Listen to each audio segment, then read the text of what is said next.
Be ready. 10 seconds to go.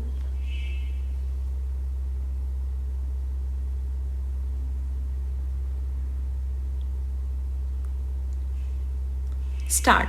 It was a great act of service to this country that Jawaharlal ji introduced planning in this country.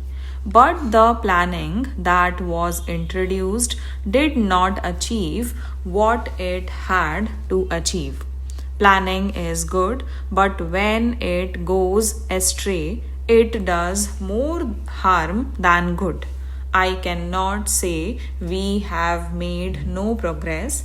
We have made progress. We were not manufacturing even a spin in this country when we become free. Even the spindle to the spinning wheel had to be imported.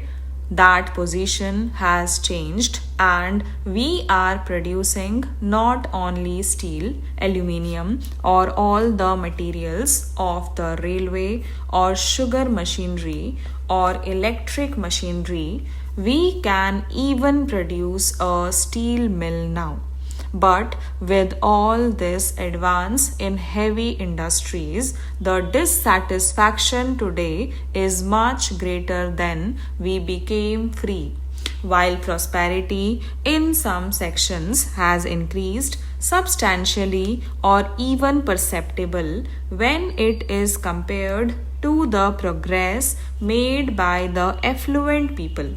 There is a great dissatisfaction because their expectation, which is not very high in my view, is not fulfilled. And this is where planning has not succeeded in creating conditions which would remove this dissatisfaction and create a feeling of not only satisfaction but an atmosphere of hope and courage so that we may face our problems with greater confidence and with greater efficiency.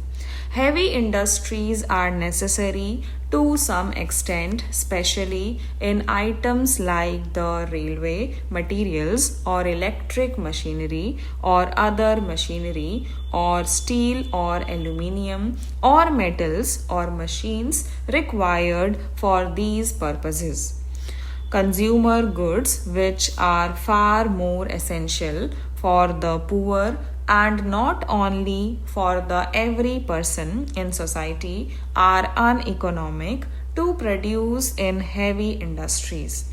They can be more conveniently produced, more easily produced, and produced with much less capital per capita or per man employed in small and cottage industries than in the bigger industries. This is a controversial subject. In a heavy industry, to employ one man requires a capital of anything between rupees 25,000 and rupees 1,50,000, whereas for cottage industries, the investment per person employed would not exceed rupees 500. It may be less than that in many cases, and the employment problem in this country is a most serious problem because without removing unemployment, we can never bring in happiness for our people. Therefore, we must fight it on a war footing. All this requires full attention and a change in attitude to planning as regards priorities, also as regards methods. All this has happened because we began to imitate the West and the Western affluent methods. They are good for them, but they are not good for us. Whatever is good in them, we can certainly take and we should take. We cannot think we know everything and we have nothing to learn. We have much to learn from every person. The wisest man has to learn something from even a child. We have to learn a great deal from the whole world, and whatever we learn must be based on our foundations of culture, requirements of society, and our genius. This we have almost forgotten. This is the greatest misfortune of all of us. This we have to remove, and unless we get back this pride in our own basic culture and in our way of life, I am afraid whatever attitude we may keep, it will miscarry. Any task can become successful only if it is taken up with right attitude, in the right perspective, and with right means. Efficiency can be defined as the skill with which you can perform a task with the least labor, with the least expenditure of money, and with maximum contentment of doing it and of producing right things. Now, if you examine any task with the background, I am quite sure there will be little scope of disagreement. Our planning is thought in terms of large expenditure of money because we thought more of heavy industries. We should have attended to it first. Of course, major irrigation works are necessary.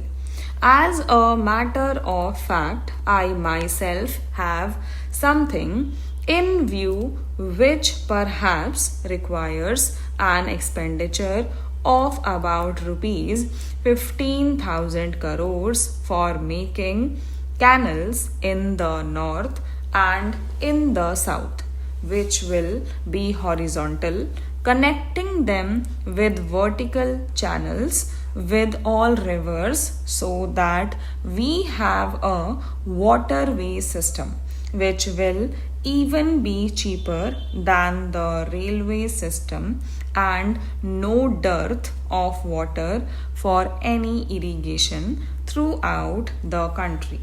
As a matter of fact, there was scheme with the East India Company and the British government earlier, before the railways had been planned, and there was a scheme for improving the waterway system, or having waterway system for transport and for irrigation. But they found that if that was taken up, they will have very little to import from England, and therefore they decided in favor of railways where everything was imported from the Britain. Stop